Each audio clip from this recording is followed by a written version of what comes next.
Good morning. আজকে একটা লম্বা বিজি ডে পার করব। অনেক দিন পর বাসায় এসেছি, অনেক অসুস্থতার পর। এখনও সুস্থ না, তারপরও সুস্থ হওয়ার চেষ্টা করছি। সবাই দোয়া করবেন আমার jন্য।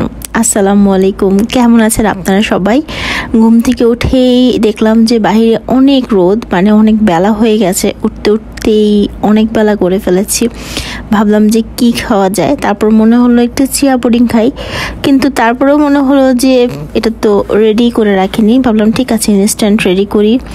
তো অল্প একটু দুধ নিয়ে এটার মধ্যে চিয়ার সিডটা দিয়ে দিলাম, তারপর দিচ্ছিলাম একটু মধু। আমার কাছে একটু মিষ্টি মিষ্টি না হলে এটা খেতে ভালো লাগে না। আমি একদম অল্প পরিমাণে বানাবো যাতে ইনস্ট্যান্ট খেয়ে ফেলতে পারি, রেখে দেওয়ার কোনো ইচ্ছা আমার নাই।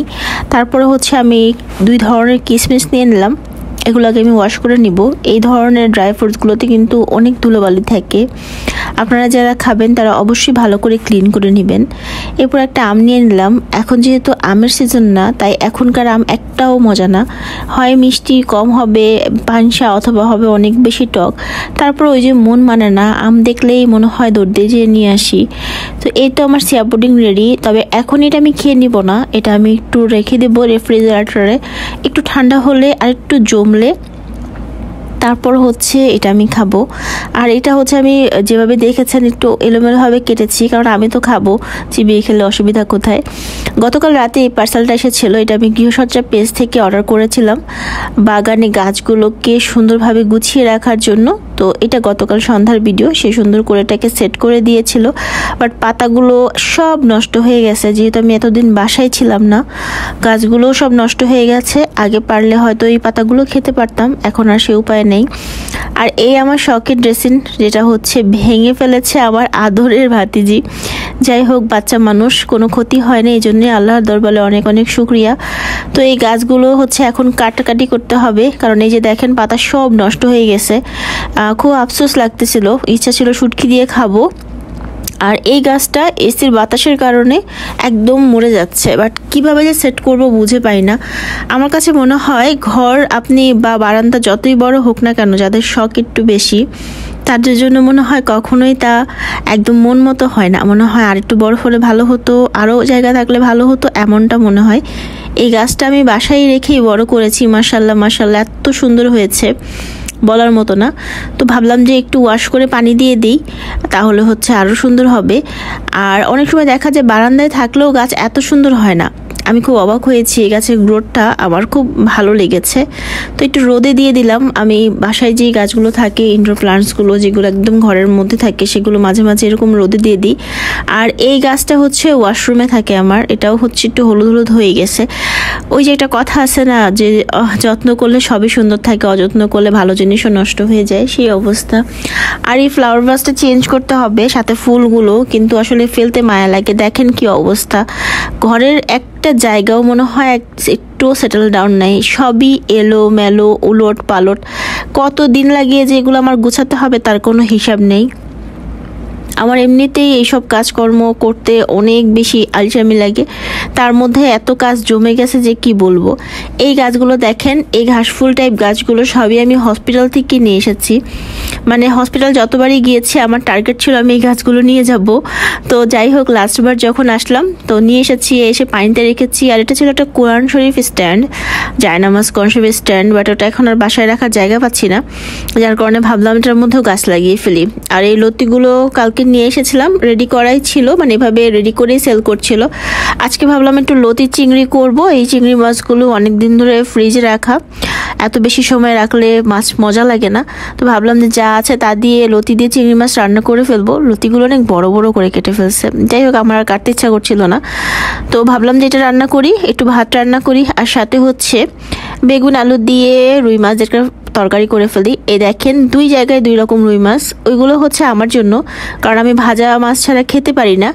কেন খেতে পারি না জানি না, একদমই খেতে পারি না। আর আমার হাজবেন্ড সাহেবের আবার কষানো মাছ খুব পছন্দ, শক্ত মাছ হলে উনি খেতে পারেন না, মানে ভাজা মাছ ওনার পছন্দ না।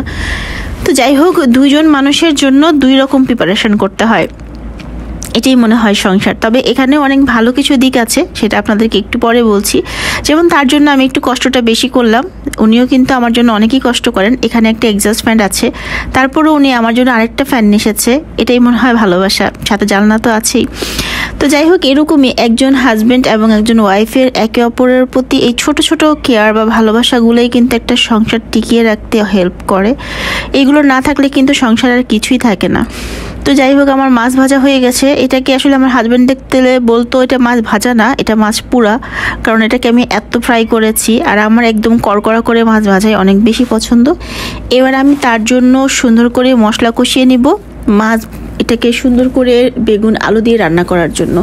এই রান্নাটা আমি আমার শাশুড়ির কাছ থেকে শিখেছি, যেহেতু আমাদের বাসায় এরকম মাছ কষিয়ে খাওয়ার চল নেই। আর এই দেখেন আমার টেবিল, এটাকে খাওয়ার টেবিল না বলে যে কি বলা উচিত জানি না। কালকে কিছু শপিং করেছিলাম, কালকে না গত পরশু বাসা থেকে আসার সময়, সেগুলোই শেয়ার করছি আপনাদের সাথে। এটা একটা হিট প্যাড, যেটা হচ্ছে আপনি হাঁড়ি পাতিল বা যে কোনো গরম জিনিস রাখার জন্য ইউজ করতে পারেন। ভালো লেগেছে এবার এই ডিজাইনটা, ভাবলাম এটা নিয়ে যাই। এগুলো পার পিস পড়েছিল 70 করে। আর এই সেটটা আমি নিয়ে এসেছি কারণ প্রায়ই দেখা যায় শ্বশুর বাড়ি বা হচ্ছে গ্রামের বাড়িতে যেতে হয়, তখন এই সেটটা অনেক হেল্প করবে। এটা নিয়েছিলাম আমি RFL থেকে। তো এটার মধ্যে আপনি চাইলে তেল, শ্যাম্পু, লোশন, ক্রিম, এই ধরনের যে অ্যাসেনশিয়াল জিনিসগুলো নিতে পারবেন, সুন্দর করে গুছানো থাকবে। আর এই হুকগুলো কিনতে কিনতে আমি জাস্ট ফেড আপ, তারপর দেখলেই কিনে ফেলি। আর এই রেক্সিনগুলো নিয়ে এসেছি আমি এখানে লাগানোর জন্য, কারণ আগে তো আমরা পেপার ইউজ করতাম, বাট এখন তো পেপার পড়া হয় না।